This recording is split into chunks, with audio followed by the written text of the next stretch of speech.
Hello, my name is Jacqueline Pollauf, and today I wanted to talk about marking pedal changes in music. Now, when a harpist is playing a pedal harp, they have 7 pedals to keep track of around the bass, and in order to organize their music intellectually, harpists mark pedal changes in their music so that they can keep track of when, rhythmically, they're going to move all of their pedals. And this falls under the intellectual side of the pedals. So that's what I'm going to be talking about today in this video. There will not be any discussion of the physical technique of moving the pedals. And since this is a fairly broad topic, this video actually builds on a video I did a little while ago about marking pedal charts in music. So I'm doing kind of a little mini series here. So marking pedal charts is the first video. Today's video is number 2, marking pedal changes in straightforward situations. And then I'm planning to make a final video about marking pedal changes in more complex and unusual situations. So for this video, I'm assuming that you have a basic understanding of how the pedals function. If you do not, I have a video that's an introduction to the pedals of the harp, and I'll go ahead and put a link to that below in the description, and I would suggest that you start there. So to start off, we're going to just do a quick review of the order of the pedals and how they divide up. Here we have the 7 pedals of the harp. On the left side, we have the D, C, B pedal, and then continuing on to the right side, we have E, F, G, A, or if you prefer to think of them in fixed do solfege, as many harpists do, we have Re, Do, Si, and then Mi, Fa, So, La. And each pedal has 3 positions. The topmost position is flat, then we can move into the middle position for natural, and then the bottom position is sharp. So just a quick refresher of the pedals. So when you mark a pedal change in music, you're showing the movement of the pedal. And in my previous video about marking pedals, I discussed pedal charts. So a pedal chart, which could look like this, is a marking that shows where the pedals are at a given moment. It's a snapshot, an overview of the pedals. So in this instance, your pedals would be D natural, C sharp, B flat, E natural, F sharp, G flat, A natural. But the pedal change marking is about showing how a pedal is moving. So for example, let's say that your pedals were set up like this, and you needed to move your B pedal to natural because the music necessitated it in one way or another, perhaps just an accidental, or perhaps you're modulating to a new key. So to show that movement, what you would do within your music is you would write the letter B, and then you would write the natural symbol, showing that you are moving to B natural. If you were going to do that in solfege, you would simply write C and then natural. Or for example, let's say that your A pedal was moving to flat, then within your music you would write A flat or La flat, or perhaps your D pedal was moving to sharp, so then you could write D sharp or Re sharp. So that's how a pedal change marking works. You simply write the letter of the pedal and the position that it is moving to. I've selected a few pieces as examples today, so we'll go ahead and look at sections of each of these pieces and mark a few pedals in so that you can see how this is done within music. And there are a few broad principles to keep in mind when it comes to marking pedals. One is that marking pedals is a great first step for learning a piece of music. So when you have something new, it's great to go ahead and mark the pedals right away before you begin learning it. Usually to do this, I go ahead and do it at my harp, so I play along as I mark. That way I can use my ears to double check all of my markings throughout the process. And then in marking, there are various conventions that people use. We'll go ahead and go over those because, of course, it's important to be clear and consistent in your marking. That way you can easily decipher how you've marked your pedals and what you intended for yourself to do in your practicing. When students have trouble marking their pedals, there are usually 2 reasons for it. The first is that sometimes students just go a bit too quickly and they overlook a pedal here or there. So I see that quite a bit when students bring their pedal markings to me for me to double check them. And then the other big reason that I find that students might have their pedals marked incorrectly is that they have missed something with the notation. So some of the way that music is notated, because music notation developed for instruments broadly and not for the harp specifically, so some of that notation can be a bit confusing. So as we go along marking these examples, I'll keep returning to various notational kind of intricacies that you might want to keep in mind. Here we have our first example. This comes from Naderman's fourth harp sonata, and it's quite straightforward, both in terms of the pedals that we need to mark and in terms of the way it's notated. So what we're going to do is we're just going to scan through for where we need to mark the pedal changes. As you can see, I've already marked the pedal chart showing the opening position of our pedals, just 2 flats, which matches the key signature as we are in the key of G minor. And then if we look through, we have our first accidental right here where this F is sharp. So then all you need to do is write in your F and your sharp symbol, and there is our first pedal change. So when you're playing along, you come to this spot, you'd go ahead and put your put your foot on the F pedal and then move it to sharp right there. And some people like to mark their pedals down below the bass clef. Some people like to mark them in the middle. Generally, I just mark them wherever there is more room. So that's why I put this one in the middle. There's a little more room there than down below. So if we keep scanning along, in this measure our F is still sharp, but then when we come over here, we have an F natural. So we would go ahead and write in F natural. Then we are back to sharp in the next measure. We remain in sharp there. Here is an F natural. And we could keep going like this and mark the whole page, but I think we will stop there for the moment. Just a couple of things to keep in mind. One is that within classical music, the general rule for marking pedals is that you leave your pedal where it is until you need to move it back. So since we don't have an F natural until this measure, that's why we waited to there rather than moving it back as soon as we've played our last F sharp. And another thing to keep in mind is that there is some flexibility about where you put your pedals rhythmically. For example, you might want to do your F a little bit closer to that 16th note where you have the F sharp, or maybe you would rather do something a little bit different and move this F back to the downbeat of the measure. So as long as your pedals are working out so that you have what you need at the correct point, there is some flexibility there rhythmically. Before we move on to our next example, I wanted to take a moment to discuss the difference between key signatures and accidentals within music notation. Now you might already be quite familiar with this, especially if you've played another instrument, but once in a while students are confused on this point, and it is quite important when it comes to marking pedals. So within a piece of music, we use sharps and flats in 2 different ways. One way is within the key signature found at the beginning of a piece and then on each additional line. And the key signature applies to the entire piece. So here we have a B flat and an E flat. So any B's or E's that we encounter will automatically be flat, and the other 5 strings will automatically be natural. And that's the way everything is based on the key signature. But then we have some temporary interruptions to that within individual measures. So here we have an F sharp. This is not part of the key signature. This instead is a temporary accidental. And so that F is sharp right there. But as soon as you reach the end of the measure, the F sharp is canceled out and we revert back to the key signature. So when we come to this measure, we have the F marked in sharp all over again, both because it's a new measure and because it's in a different octave. And then that pattern continues. Here the F is sharped, then it cancels out at the end of the measure, a new F sharp as we keep going along. So it's just important to keep in mind that accidentals marked within the music are temporary, whereas the key signature applies to the entire piece.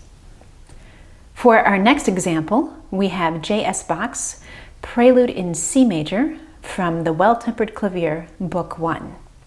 And as you can see, I have our pedal chart marked in. We're in the key of C major or Do major, matching the matching the key signature. And we will go ahead and start scanning through for accidentals.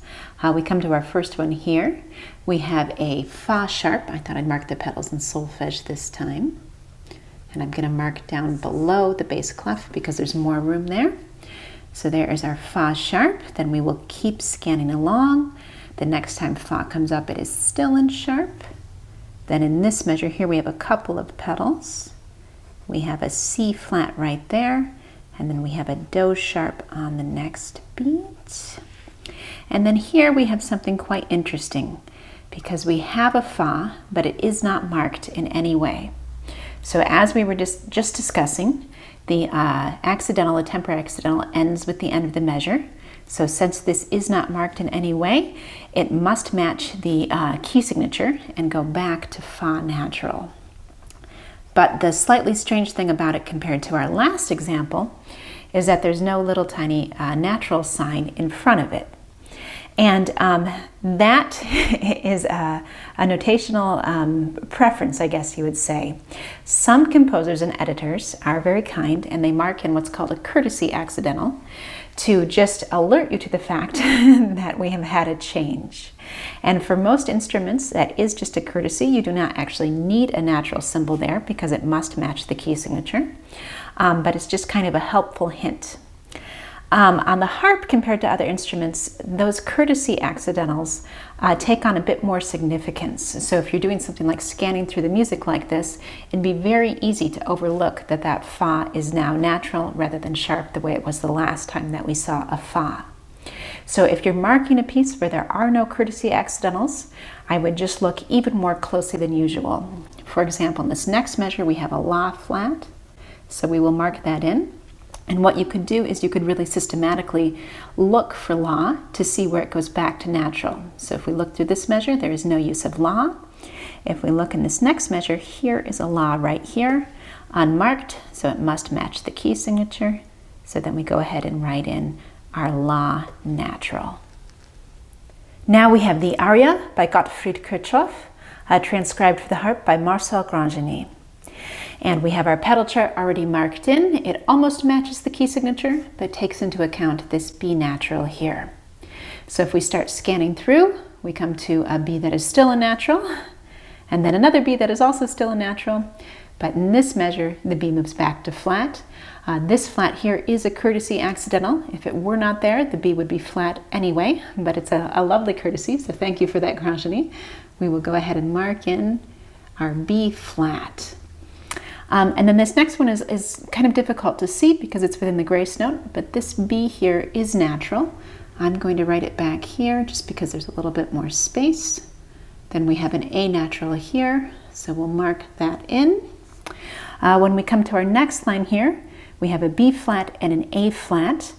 And most likely you would want to move those two pedals simultaneously. As the B is controlled by the left foot and the A by the right foot, you can do that no problem. So that brings up a slightly new type of pedal notation, which is that when you move two pedals simultaneously, you stack them on top of each other vertically to show that they're happening at the same moment. And we use that vertical stacking all the time in music notation. For example, right here, the right hand is playing this chord, the left hand is playing this octave, but it's all stacked, meaning it happens at the same time. So we just extend that to the pedals as well. Then if we keep looking along, we come to an A natural here. And then one more pedal in this measure, we have an F sharp on this very last third.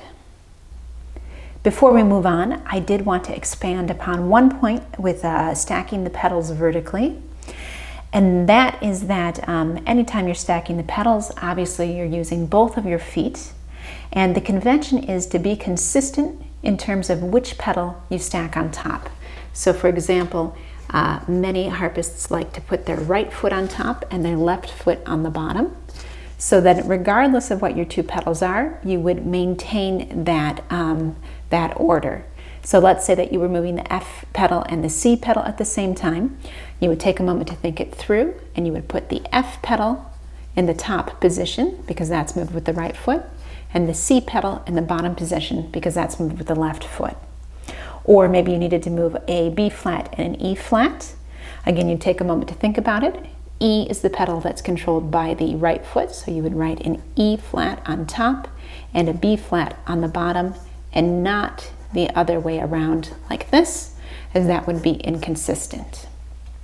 Now, harpists have preferences for which way they do this. It's just important to go with your personal preference. So perhaps you always mark your left foot on top and your right foot on the bottom.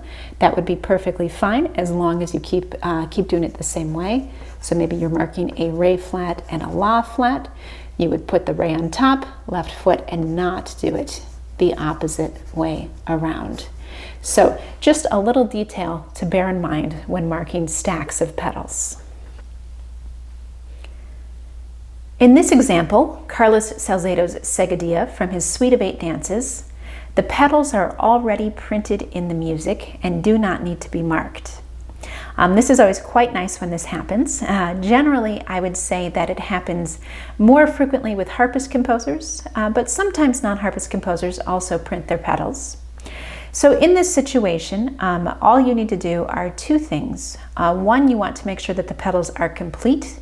Sometimes they are incomplete. We're going to look at an example like that in just a moment. But here they are complete, so that's great. And then you want to make sure that everything is marked in a way that suits your personal preference. Sometimes with printed pedals, I might decide to move something in a slightly different spot rhythmically, or I might rewrite them if they're a bit difficult to read. But here I think everything looks great. You can see that everything is very clear, easy to read. Salzedo is using the convention of stacking the 2 pedals on top of each other that we just discussed. Here there's a slight marking that we have not seen yet, which is this long horizontal line.